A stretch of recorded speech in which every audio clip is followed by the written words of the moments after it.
இந்த 5 months நான் 23 kgs loss பண்ணதுக்கு அப்புறமே நான் உண்மைக்கே சொல்றேன், நிறைய டிராஸ்டிக்கான சேஞ்சஸ் நடந்துச்சு.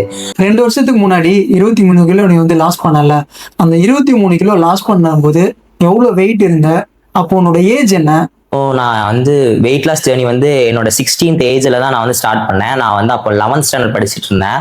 அப்போ என்னோட இனிஷியல் வெயிட் வந்து 83.5 இருந்தேன். நான் ஒரு 5 months அந்த டயட் பிளான் எல்லாம் ஃபாலோ பண்ணதுக்கு அப்புறம் என்னோட வெயிட் 5 months கழிச்சு 59 நான் வந்தேன். 59-60 அந்த ரேஞ்சில் நான் இருந்தேன். அப்ப ஆஃப்டர் 5 months உன்னோட டிரான்ஸ்ஃபர்மேஷன் ஒன்று இருந்துச்சுல்ல, அந்த டிரான்ஸ்ஃபர்மேஷன் இந்த கஷ்டத்துக்கெல்லாம் ஒரு நல்ல சந்தோஷம் உனக்கு வழி கொடுத்துச்சா? டெஃபினெட்லி நான் இந்த 5 months நான் 23 kgs லாஸ் பண்ணதுக்கு அப்புறமே நான் உண்மைக்கே சொல்றேன், நிறைய டிராஸ்டிக்கான சேஞ்சஸ் நடந்துச்சு. லைக் ஸ்கூல்ல நல்லா கேம்ஸ்ல நல்லா விளையாட ஆரம்பிச்சேன். அதுக்கப்புறம் நான் வெயிட் லாஸ் ஜேர்னி ஆரம்பிச்சதுக்கு அப்புறம் நான் ஸ்போர்ட்ஸ் இன்வால்மெண்ட் வந்து என்னோட அது வந்து அதிகமாவே இருந்துச்சுன்னு சொல்லலாம்.